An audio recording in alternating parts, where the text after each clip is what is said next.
Welcome back दोस्तों, आ चुके हैं हम वापस डबल ए आर रिव्यूज़ में। आज हमारी गेस्ट ऑफ द इवनिंग है मिस रितिका सक्सेना, हाय। जो लास्ट मूवी हमने देखी है आज शाम को ही, दोपहर को इनफैक्ट। उसका नाम है तेरे इश्क में, सो कॉल्ड राजना पार्ट 2। तो राजना पार्ट 2 के बारे में बताएंगे रितिका जी, बताइए। तो I personally believe it's like an average movie. Too much high expectations set, but the movie did not deliver that much. It felt like a mixture of Kabir Singh, Animal, Ranjana 2, and also some war thing into it. Fighter कह सकते हैं, हाँ, fighter into it. It was kind of mix of movies.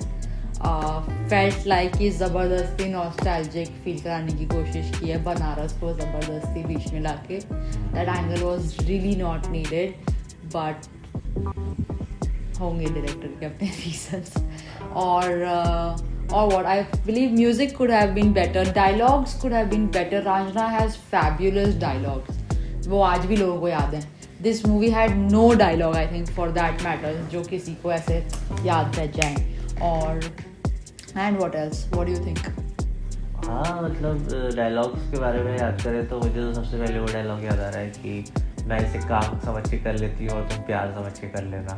हाँ. बार बार इसी dialogue को repeat किया और ये क्या मतलब तो कोई कितना गलत साउंड कर रहा है ये. हाँ. कि मैं तू कौन सा काम समझ के कर रही हो, मैं कौन सा प्यार समझ के करूँ. तो पूरी मूवी में इसी को बार बार रिपीट किया है, काम समझ के कर लेती हूँ तो प्यार समझ के कर लेना. और वही सेम स्टोरी है, वन साइडेड वाली, बट थोड़ा सा ट्विस्ट लाने की कोशिश की है. क्योंकि राजना से कई लोग को ये शिकायत थी कि राजना में धनुष के साथ बहुत बुरा हुआ और वो लड़की उसका काट के चली गई और बेचारा मर भी गया उस चक्कर में. तो उसी का शायद बदला लेने के लिए सेकंड पार्ट भी ऐसे बनाई गई है कि हमारा लड़का भी एक्सपेक्टेशन अगर ये है तो भी इट विल नॉट डिलीवर.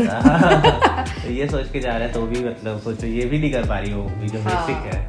तो मूवी मतलब यही है. क्या अच्छी चीज़ें क्या लगी आपको इस मूवी के बारे में?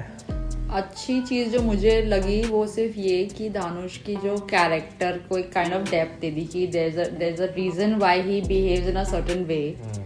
आई मीन इतना अगर कुछ ट्रॉमा है that's why he is acting out, उसको एक रीज़न दे दिया. अदरवाइज मेरे हिसाब से और तो कुछ मुझे बहुत अपीलिंग नहीं लगा मूवी में.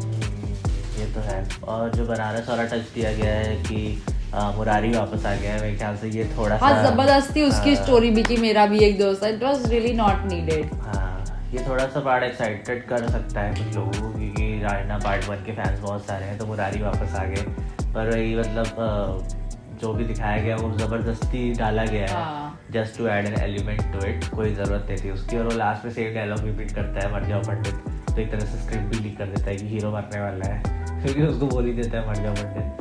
तो मूवी वही है, मतलब काफ़ी एवरेज है. अच्छी चीज़ें तो कुछ गिनी चुनी ही है कि एक रीज़न दे दिया गया है उसके पर्टिकुलर बिहेवियर को. और ज़रूरी भी था क्योंकि लड़की साइकोलॉजिस्ट है, तो अगर ऐसी बिहेव कर रही होती विदाउट एनी रीज़न तो फिर वो justified. But then second half में वो जिस तरह से बिहेव करी है that is also not justified. So I mean the logic just logic just वो भूल जाती है कि साइकोलॉजिस्ट हो. अच्छी चीज़ें तो नहीं थी, बुरी चीज़ें और क्या है आपके हिसाब से? मेरे हिसाब से जो आपने पहले ऑलरेडी मैंने ऑलरेडी बता ही दिया. Pretty much sums it up. The whole idea is कि एक्सपेक्टेशन रांझना 2 की ना रखें.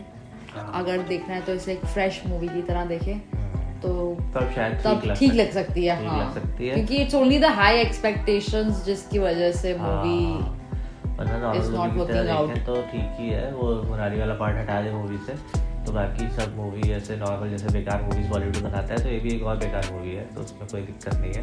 इतनी हाइप क्रिएट की वो बनारस पहुंच गए प्रमोशन के लिए और सबके सब जगह बता दिया. बल्कि I think Banaras is barely 2 minutes in the movie. कोई रोल नहीं, बनारस का कोई बिट भी नहीं है उसमें. बिल्कुल दिल्ली में शूट की गई है.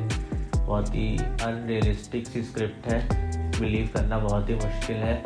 और कैरेक्टर डेप्थ नहीं है किसी भी कैरेक्टर में. सबका ऊपर से ही दिखाया गया है. बस हाँ कुछ रीजंस दे दिए गए हैं हर चीज़ के पीछे. तो ठीक ही है. मतलब मूवी वर्थ वाइल तो नहीं है. तो एट लास्ट अगर आपको रिव्यूज़ देने हो, मतलब रिव्यू क्या रेटिंग देनी हो तो क्या देंगे आप डबल AR रिव्यूज़ में इस तेरे इश्क में मूवी की रेटिंग आउट ऑफ 10? तो I think I would give around 6.5, 6.9. 6 6.5 okay. मैं भी Yeah. ऐसी 7 से थोड़ा सा कम, जिससे ज़्यादा हार्श भी ना हो, ज़्यादा खुशी भी ना हो, तो 6.8 6.9 के अराउंड देना चाहूँगा कि हाँ ठीक है, one time watch on Netflix. on OTT. So Don't it go will to the soon be theatres. on Netflix in a month. So I think Yeah. वहाँ पे देखो तो you will not feel that कि हाँ, आपका time waste हाँ। हुआ, या फिर उस टाइम में बहुत कुछ कर सकते हो, मोबाइल चला सकते हैं और आसपास भी कुछ काम भी कर सकते हैं, लैपटॉप because पे काम even करते हैं। in the first Yeah. half of the movie only you'll realize that it is not what you're looking for and then हाँ। you'll be searching for कि अभी क्या और क्या बाकी है। करूँ, and time हाँ pass मतलब रास्ता कहाँ कैसे एंड पे जाएगी, मतलब कहाँ जा रही है स्टोरी की कोई अपनी ट्रैक नहीं, अपने हिसाब से कुछ भी चल रहा है, कुछ मूवी भी में कोई हो- लॉजिक नहीं अचानक से है। कुछ भी हो जाता है। हाँ वो गाने के बारे में बात नहीं की हमने, कि गाने भी बहुत Songs were- बहुत खराब। I think there is not even one song which is catching up. Arijit Singh को लाने की कोशिश की गई, बट वो भी तेरे इश्क में तेरे अरिजीत इश्क सिंह में ने गाया है, अरिजीत बट सिंह फिर तो वो- it was barely there in the movie वही। और कोई और गाना था ही नहीं जो इतना कैच कर पाए, तो मुझे हाँ। लगता म्यूजिक पे तो बहुत कुछ कर सकते थे जो कि बिल्कुल ही गॉन बिल्कुल स्पेस है। ठीक है, ओवरऑल हमने रेटिंग दे ही दी, और we recommend you not to go to Not- the theaters. Not a good theaters. Okay then, thank you for the day.